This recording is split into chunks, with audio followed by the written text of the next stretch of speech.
bibili, walang magbebenta. Kung walang magbebenta, walang magpi-finance. So, sino ang financer? Drug lord. Sino ang nagbebenta? Mga pusher. Sino ang bumibili? Yung mga user. So, kaya laging ang approach is from the lower part. Kasi nanduroon yung marami. Nanduroon yung mga parokyano. Nanduroon yung mga bibili.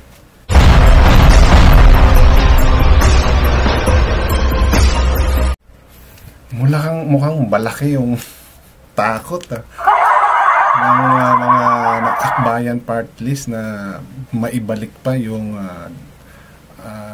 war on drugs, Duterte's drug war. Kasi magpapasa sila ng bill banning Duterte's drug on war dahil masyadong hindi raw makatao, kaya ginawa nila yan. Nagtataka lang ako, di ba? Kasi babalik pa ba si Duterte, si Rodrigo Roa Duterte as president? Kaya samantalang siya mismo, di ba? Yung senatorial slot nga hindi niya tinakbuhan dahil hindi niya nakaya. So what more pa yung pag-presidente? Or gusto lang i-assure ng Akbayan Party List na hindi na talaga magamit yung ganitong rules. Kung anong rules man ang meron dito sa war on drugs dati ni former President Rodrigo Duterte. But bago po ako magpatuloy, welcome po sa akin channel. Kung bago pa lang po kayo sa akin channel, please don't forget to like, share, and subscribe na rin po, and pakihit notification bell para maging aware ko sa aking mga upcoming content. Any comments, suggestion, or recommendation, please leave it on our comment section, and let's share some thought about this content of mine na ating pinag-uusapan. So, balikan po nga natin.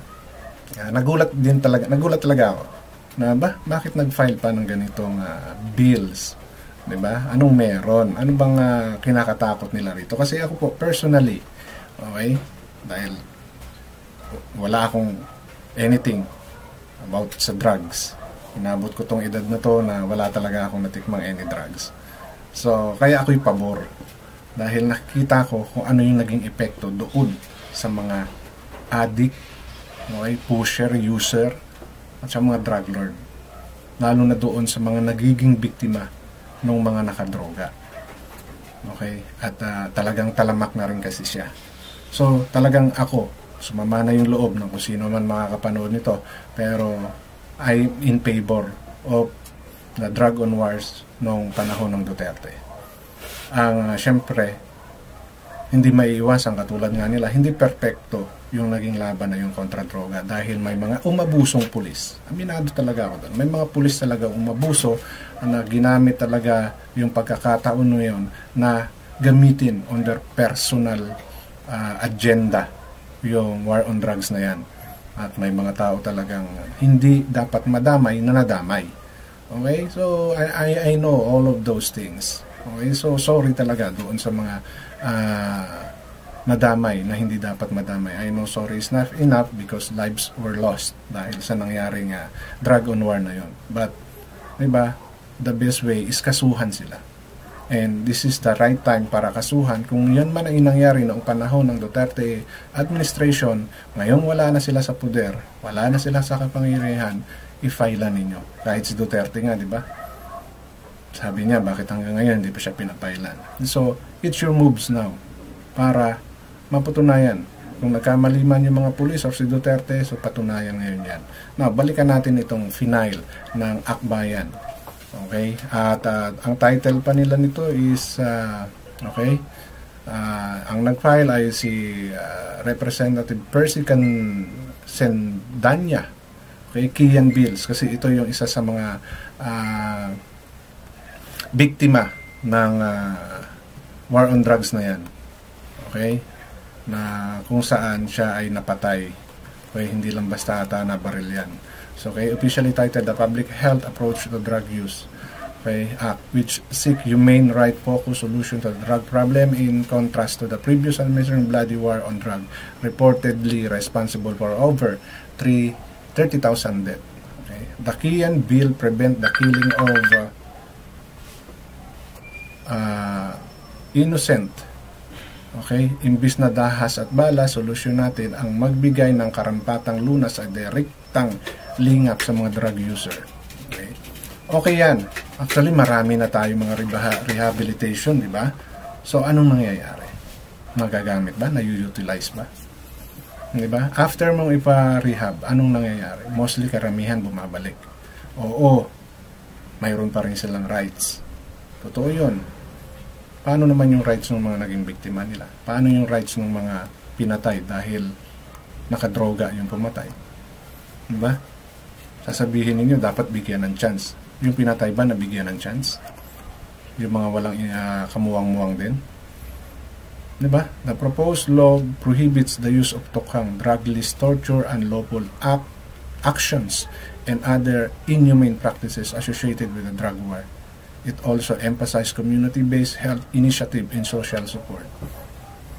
A counterpart bill has been filed in the Senate by Akbayan Senator Hontiveros. And we all know, si Hontiveros talaga against dito. Kaya nga mainit siya kay Duterte. Diba? Okay itong mga to. Diba? Okay yan. Diba? But the problem is, kaya ba suportahan ng gobyerno? Yung parehab na yan? Katulad na sinasabi ko yung unlawful police action, kasi may mga scalawags, di ba, na ginamit yung pagkakataon para sa kanilang pansariling interes. Okay? Siyempre, damay dyan yung pag-torture kapag may personal kang galit at ginagamit mo yung badge mo para makabawi. Di ba? The filing coincide with the ongoing House Quad Committee investigation of former President Rodrigo Duterte alleged involvement in extrajudicial killing following recent revelation, including Duterte's Senate admission of a Davao death squad and his instruction to police provoke drug as suspect. So, nakabase itong ginawang bill na to doon sa mga naging pahayag ni Duterte. Di ba? So, is it good? Diba? Well, for prevention, siguro, na maulit kung ano man yung naging outcome nitong war on drugs, siguro yun yung reason. Kasi nga, binaband na nila eh. Ayaw na nilang magamit pa uli kung ano mang procedure meron itong war on drugs na to. Diba? So, kaya pinababa na nila tuluyan. And, wala naman problema doon, di ba? Iba nila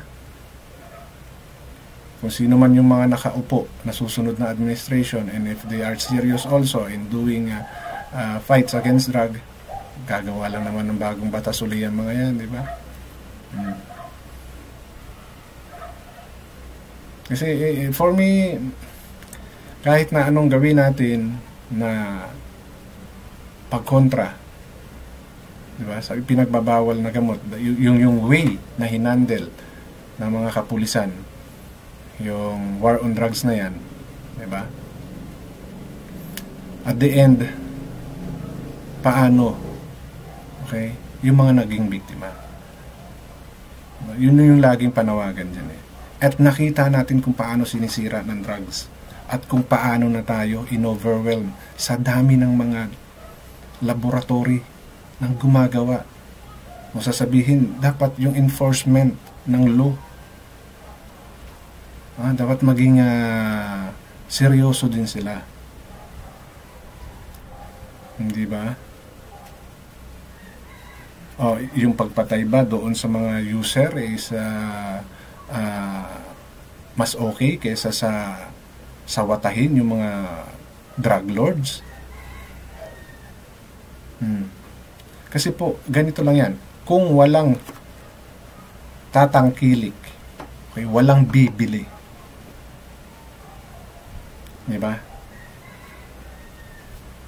Walang magbebenta. As simple as that. So, sino ba yung mga nadadali?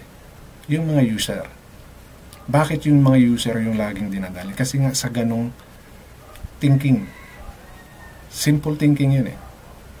Diba? Mabilis na solusyon yun, ika nga. Then, saka sila mag-move And alam naman natin talaga, di ba? Ang drug lords, dahil may pera yan. So meron nga tayong mga eskalawag na pulis. Di ba? Meron talagang mga gumagamit ng kanilang katungkulan para magkapera. So given facts yan. So kung nagiging ganun man yung approach ng ibang pulis or ng kapulisan or ng kung sino man ang namumuno sa ahensya na yan, sa war on drugs na yan, di ba? So yun yung lagi nilang iisipin. Kung walang bibili, walang magbebenta. Kung walang magbebenta, walang magpi-finance. So, sino ang financer? Drug lord. Sino ang nagbebenta? Mga pusher. Sino ang bumibili? Yung mga user. So, kaya laging ang approach is from the lower part. Kasi nanduroon yung marami. Nanduroon yung mga parokyano. Nanduroon yung mga bibili. Okay? Kaya ganun. Okay? Kaya ganun yung nangyayari. So, hindi po ako sang-ayon sa pagkitil ng buhay ng kahit sinong tao. Pero, sa nangyayaring drugs, yung talamak na droga sa Pilipinas, sometimes we need to use, di ba, kamal na bakal. At sa paggamit niyan, may iba talagang mapapalikis ng landas.